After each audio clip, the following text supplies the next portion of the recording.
कराई तुम्हें थी। ओ, ओ, ओ, ओ,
समाजवादी पार्टी के राष्ट्रीय महासचिव इंद्रजीत सरोज जी, हमारे साथ मंच पर उपस्थित पूर्व विधायक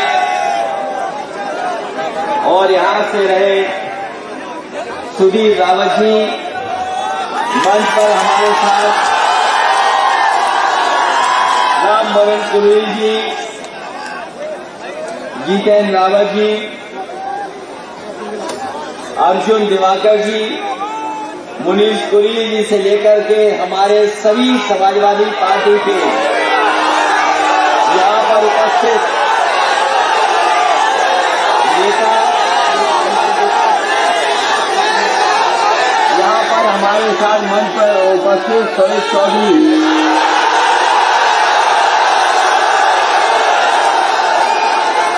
और इस सभा में उपस्थित बड़ी संख्या में हमारे बुजुर्ग किसान भाई, माताएं, बहनें और नौजवान साथियों, मैं इस कार्यक्रम में आए हुए सभी हमारे आदरणीय बुजुर्गों का, उपस्थित सभी लोगों का बहुत बहुत धन्यवाद और आभार प्रकट करूंगा। जहां सुबह से इतनी सर्दी रही, कुछ जगह पानी भी बरसा है, कोहरा भी है और पहले से ज्यादा आज सर्दी है, उसके बावजूद भी आप इतनी बड़ी संख्या में आए हैं। मैं आप सबका स्वागत भी करता हूं और बहुत बहुत अभिनंदन करता हूं। मैं कई बार इस रास्ते से गुजरा हूं। जब मुझे कन्नौज से होकर के लखनऊ जाना पड़ता था, उस समय एक्सप्रेस वे नहीं बना था और बागरमाओ, मोहान, मियागंज वाली सड़क बहुत खराब हुआ करती थी। उस समय इसी सड़क से कई बार जाने का मौका मिला। इसलिए सजीपुर की जनता का मैं धन्यवाद देता हूं। जब पिछली बार रथ यात्रा से मैं आपके बीच में आया था, उस समय भी अपील की थी 2011-12 में आपके बीच में क्रांति रथ के माध्यम से पहुंचा था। उस समय जो आपने प्यार, सम्मान और समर्थन दिया था, उसकी वजह से उत्तर प्रदेश में समाजवादी सरकार बनी थी। मैं एक बार फिर समाजवादी विजय रथ लेकर के आपके बीच में आया हूं और इस बार फिर आपसे सहयोग और समर्थन मांगने आया हूं। और मुझे पूरा भरोसा है कि उन्नाव की जनता इस बार समाजवादी लोगों की मदद करेगी और एक वोट समाजवादी पार्टी के पक्ष में डाल करके ऐतिहासिक जीत दिलाएगी। वैसे तो उन्नाव का बहुत पुराना इतिहास है। यहाँ बड़े बड़े साहित्यकार, कवि, क्रांतिकारियों को पैदा होने का मौका मिला, यहाँ पैदा हुए हैं। उन्होंने न केवल समाज को दिशा दी है, जरूरत पड़ने पे देश में एक संदेश देने का भी काम किया। ऐसे उन्नाव और ऐसे उन्नाव की जनता का मैं बहुत बहुत आभारी हूँ। ऐसे कहने को तो इस धरती को कहा जाता है कि कलम और तलवार की धरती है। जो कलम और तलवार की धरती है वो जानती है कि लोकतंत्र को बचाना है कि नहीं बचाना है। जो कलम की धरती वाले लोग हैं, तलवार की धरती वाले लोग हैं, जो अपना सम्मान जानते हैं, वो ये भी जानते होंगे कि जिनसे आज हमारा आपका मुकाबला है, अगर वो दोबारा सत्ता में आ गए तो इस संविधान को भी वो खत्म कर देंगे, संविधान बचेगा। इसलिए जहां किसानों को अपना सम्मान बचाना है, वहीं देश को बाबा साहब भीमराव अम्बेडकर जी ने जो संविधान दिया है, बताओ आप संविधान बचाओगे कि नहीं बचाओगे? इसलिए कि जिनसे मुकाबला है बहुत बड़े झूठे लोग हैं।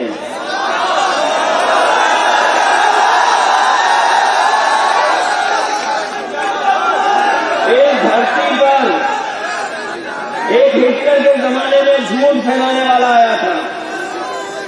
जिन्होंने इतिहास पढ़ा होगा वो जानते होंगे, जिन्होंने इतिहास पढ़ा होगा वो जानते होंगे कि हिटलर के जमाने में हिटलर का एक बहुत बड़ा प्रचारक था जो झूठा प्रचार करता था, जो हिटलर के साथ था। मैं समझता हूं आज धरती पर उसके बाद अगर कोई सबसे बड़ा झूठा है तो वो भारतीय जनता पार्टी के अंदर उपस्थित है। अभी आजकल आप बहुत तस्वीरें देख रहे होंगे, टीवी पर भी और मोबाइल पर भी। एक तस्वीर बहुत देख रहे होंगे आप लोग, एक तस्वीर बहुत देख रहे होंगे आप अपने टीवी पर और मोबाइल पर भी, कि गंगा के उस पार जो कानपुर है उसमें एक बहुत बड़ा खजाना मिला है सरकार को, और इतना खजाना मिला है कि अभी तक उत्तर प्रदेश में आजादी के बाद इतना बड़ा खजाना छापे में किसी को नहीं मिला होगा। जब दिन में नहीं गिना गया, 3 दिन में नहीं गिना गया, आज तक भी रुपया गिना जा रहा है, अभी भी पैसा गिना जा रहा है वहां पर।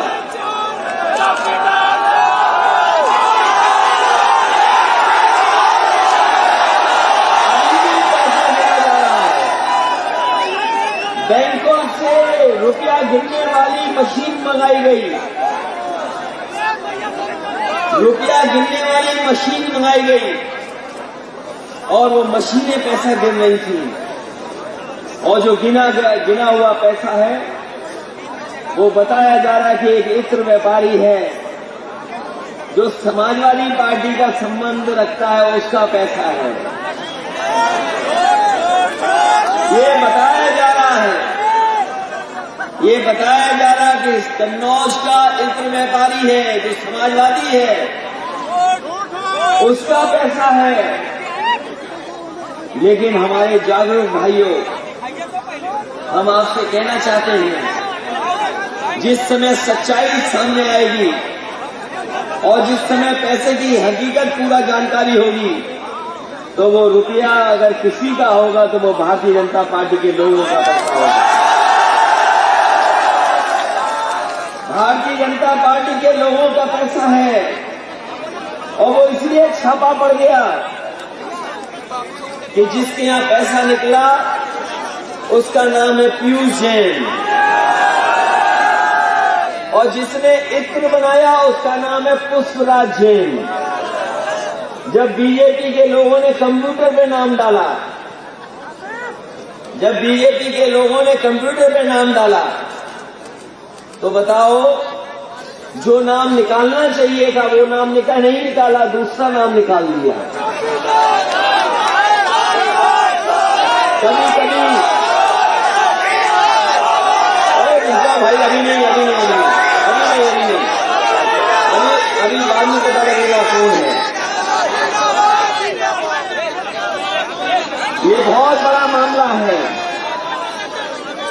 कंप्यूटर से गलती हो गई, छापा मारना था समाजवादी के यहाँ, कंप्यूटर ने छापा मार दिया बीजेपी के यहाँ।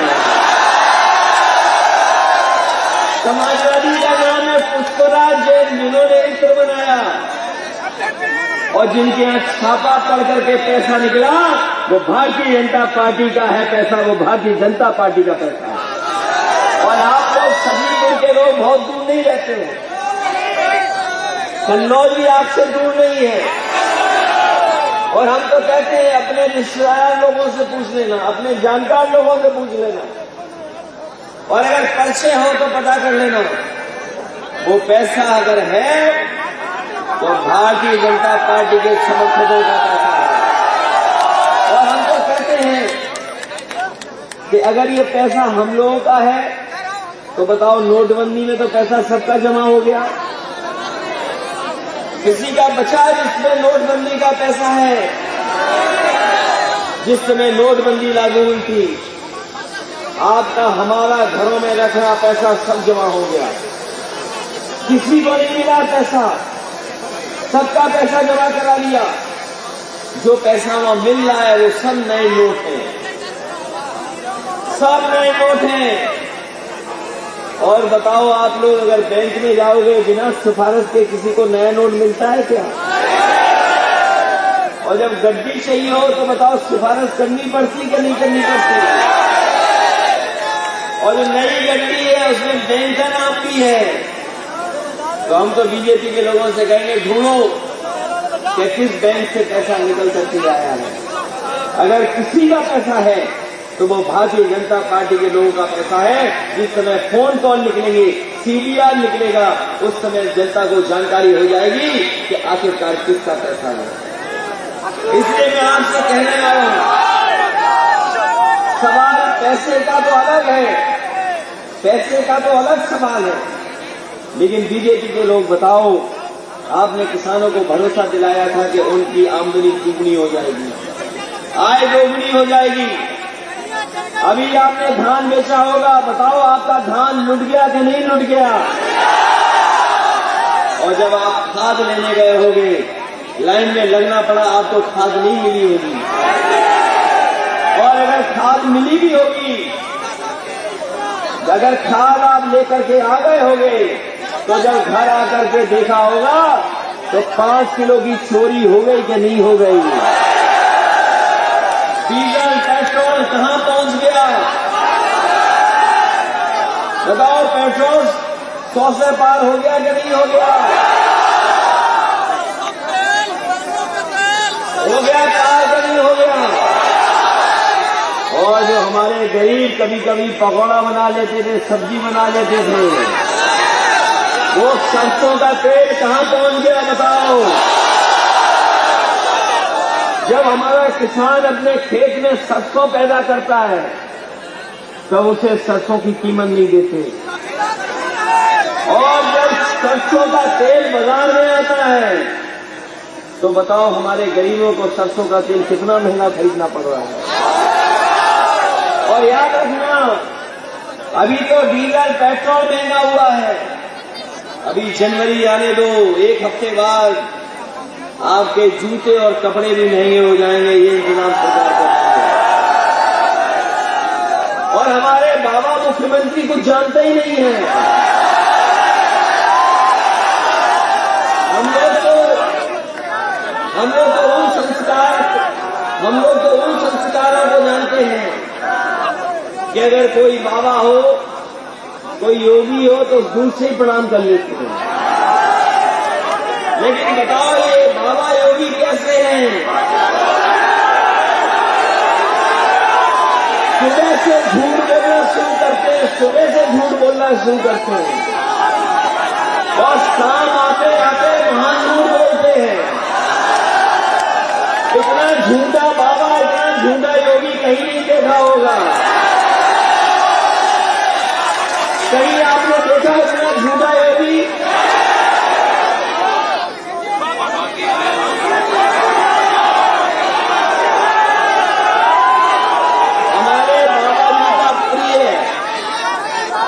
हमारे बाबा जी का प्रिय जानवर बुल है, बुल। हमारे जो हमारे बाबा मुख्यमंत्री जी हैं, उनकी प्रिय चीज है बुल। बताओ बुल है कि नहीं उनका प्रिय? हम हिंदी में इसलिए नहीं बोल रहे हैं कि वो ज्यादा बुरा मान जाएंगे। वैसे बुल की हिंदी तो सब जानते होंगे, सांड। जो सरकार सांड न पकड़ पा रही हो, बताओ वो हमारे किसानों का भला क्या करेगी? और अभी सुनने में आया कि दिल्ली वाले एक आए हैं, दूसरे नंबर वाले नेता। वैसे दूसरा नंबर अच्छा नहीं होता, 2 नंबर ही अच्छा नहीं होता। 1 नंबर को चलो छोड़ो, लेकिन 2 नंबर ही आए हैं। वो हम लोगों को ABCD सिखा रहे हैं। बताओ ABCD। वो कह रहे हैं समाजवादी लोग ABCD सीख जाएं। हम उनसे कहते हैं कि पहले बाबा मुख्यमंत्री को ABCD सिखा दो, फिर हम भी सीख जाएंगे ABCD। और जो अपने बाबा मुख्यमंत्री को ABCD नहीं सिखा पा रहा, वो हमें क्या ABCD सिखाएगा? इसलिए इस चुनाव में इनके धोखे से बचना। ये धोखेबाज लोग हैं, ये झूठ बोल करके वोट लेते हैं, ये साजिश कर करके वोट लेते हैं, ये षड्यंत्र कर करके वोट लेते हैं, ये जाति को लड़ा करके वोट लेते हैं, धर्म के खिलाफ नफरत फैला के वोट लेते हैं, किसी को अपमानित करके वोट लेते हैं। लेकिन हम समाजवादी लोग किसानों को मदद करना चाहते हैं, किसानों का भाग्य सुधारना चाहते हैं, हम अपने किसानों को खुशहाल बनाना चाहते हैं, और इसलिए हम आपकी मदद चाहते हैं। ये नौजवान जो है, ये जो नौजवान है, जिनके हाथ में नौकरी रोजगार नहीं, लेकिन हमारे बाबा मुख्यमंत्री कहते हैं हमने सबको रोजगार दे दिया। अभी भाषण सुन रहे थे उनका, लखनऊ के स्टेडियम का। हम उनका भाषण सुन रहे थे लखनऊ स्टेडियम का, और उस स्टेडियम में कह रहे थे कि हमने इतने लाख नौकरी दे दी, 1 करोड़ रोजगार दे दिए। बताओ छत्तीसगढ़ के हमारे नौजवानों, कितनों को नौकरी रोजगार मिल गया? कितनों को रोजगार मिल गया? ये सरकार ऐसी है जो नौकरी और रोजगार नहीं दे सकती, ये नौकरी और रोजगार नहीं दे सकती। अगर कोई रोजगार नौकरी दे सकता है तो वो समाजवादी लोग हैं जो नौकरी और रोजगार दे सकते हैं। ये कभी कभी आरोप लगाते हैं कि हम कुछ बनने नहीं देंगे। हम समाजवादी लोग हैं जो कम समय में चीजें बनाते हैं। आपके बगल में जो सड़क बनी है, एक्सप्रेस वे बना है, आपने देखा होगा, पूरे देश की सबसे अच्छी सड़क बनाई है। और ऐसी सड़क बनी है, जरूरत पड़ने तो उसमें हवाई जहाज भी उतारे जा सकते हैं। आप बताओ, सबसे पहले सड़क पे हवाई जहाज किसने उतारने का काम किया है? और हमारी नकल करके हवाई जहाज उतारने के नहीं उतार रहे हैं। जो काम समाजवादी लोग 5 साल पहले करके छोड़ चुके हैं, वो आजकल भारतीय जनता पार्टी के लोग कर रहे हैं। ये ऐसे लोग हैं जो नाम बदलने वाले हैं, रंग बदलने वाले हैं, शिलान्यास का शिलान्यास करते हैं, उद्घाटन का उद्घाटन करते हैं। और अगर किसी को नाम बदलवाना हो तो दरखास्त हमें दे देना, हम बाबा मुख्यमंत्री को दे देंगे, नाम अपने यहाँ बदल जाएगा। इसलिए आपसे हम कहना चाहते हैं, अभी स्टेडियम में बहुत बटे थे स्मार्टफोन और बटे थे टैबलेट। बताओ, गांव के सखीपुर के नौजवानों कितनों को मोबाइल मिल गया? बाबा झूठ बोल रहे हैं कि नहीं बोल रहे हैं? कितनों को टैबलेट मिल गया? किसी को टैबलेट मिला? तो बाबा झूठ बोल रहे कि नहीं बोल रहे? किसी को नौकरी मिली? हमारे किसानों को धान की कीमत मिली? बोरी में चोरी हो गई? पेट्रोल 100 से पार हो गया? ये वही लोग हैं जो कहते थे हवाई चप्पल में चलने वाले को हवाई जहाज में बैठाएंगे। और जब से डीजल पेट्रोल महंगा हुआ है, हमारी गरीबों की जेब काट करके अमीरों की तिजोरी भरने का काम अगर कोई कर रहा है तो भारतीय जनता पार्टी कर रही है। हर चीज बेची जा रही है, नहीं बेची जा रही। सरकारी हवाई जहाज से वो बेच दिए, हवाई जहाज जहां खड़े होते थे वो एयरपोर्ट बेच दिया, ट्रेन बेच दी, ट्रेन जहां आप चढ़ते उठते हो वो स्टेशन बेच दिए, पानी का जहाज बेच दिया, पानी के जहाज जहां खड़े होते हैं बंदरगाह बेच दिया। और अभी तक तो ये फेंकू सरकार थी, लेकिन बेच कर ये बेची सरकार हो गई है। और अगर सब चीज मिल जाएगी तो बताओ बाबा साहब भीमराव अम्बेडकर जी ने जो अधिकार दिए थे हमें, जो अधिकारों से हमें नौकरी मिलती है, बताओ उन अधिकारों का क्या होगा? इसलिए समाजवादी हो और अपने अम्बेडकरवादी हो, दोनों मिलकर के साथ आ जाओ और भारतीय जनता पार्टी का यहां से सफाया करने का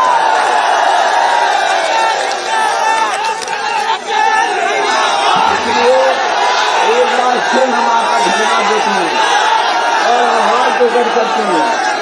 मुझे उम्मीद है कि आने वाले समय में आप सड़कों की रफ्तार बढ़ा देंगे। मैं एक बार फिर इंद्रजीत सरोज जी का धन्यवाद देता हूँ, आपके सुधीर रावत जी का धन्यवाद देता हूँ, अजय दिवाकर जी का धन्यवाद, पुरी जी का धन्यवाद, जितेंद्र रावत जी हैं,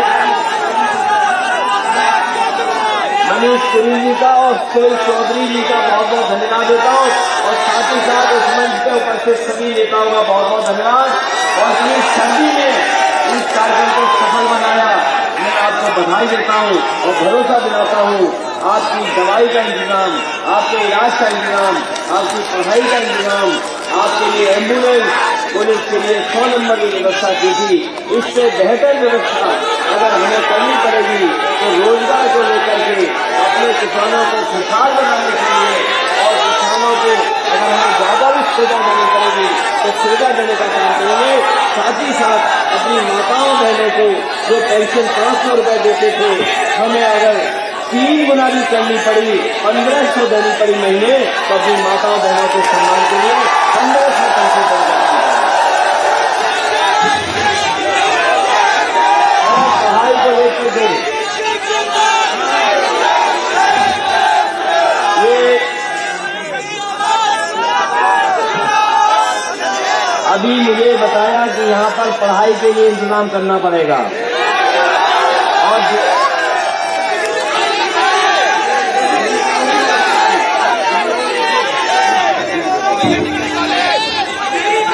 मैं आपको भरोसा दिला के जा रहा हूँ।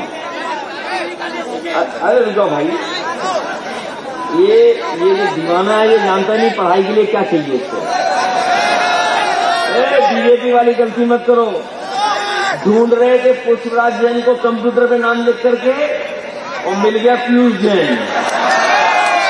छापा मारना तो समाजवादियों का, छापा मार लिया बीजेपी ने अपने ऊपर। और जो इत्र है ये भारतीय जनता पार्टी के लोग हमारे कन्नौज के इत्र को बदनाम कर रहे हैं। ये इत्र ऐसा है जो नफरत मिटा देगा, वो इत्र था। मैं अपने नौजवानों को कहना चाहता हूं कि जिस तरीके से समय बदला है, आज हर एक के हाथ में मोबाइल है और हर आदमी इंटरनेट चलाना जानता है, गूगल से जानकारी हासिल करना चाहता है और हासिल भी कर लेता है। समाजवादियों ने लैपटॉप भी बांटा था और लैपटॉप बांट करके अपने नौजवानों को कम से कम दुनिया से जोड़ने का काम किया था और दुनिया का सबसे बेहतर लैपटॉप दिया था। जहां कहीं भी आज भी लैपटॉप जिस गांव में होगा, अगर आप चलाते होगे तो आज भी नेताजी और हम ही समाजवादी लोग उसमें दिखाई देते होंगे। आज मोबाइल से ये नौजवान खाना मंगाना चाहे तो खाना मंगा लेते हैं, कोई जानकारी हासिल करना चाहते तो जानकारी हासिल हो जाती है। और ये जो नई चीज है व्हाट्सएप, अंदर ही अंदर क्या चल रहा है कोई नहीं जानता।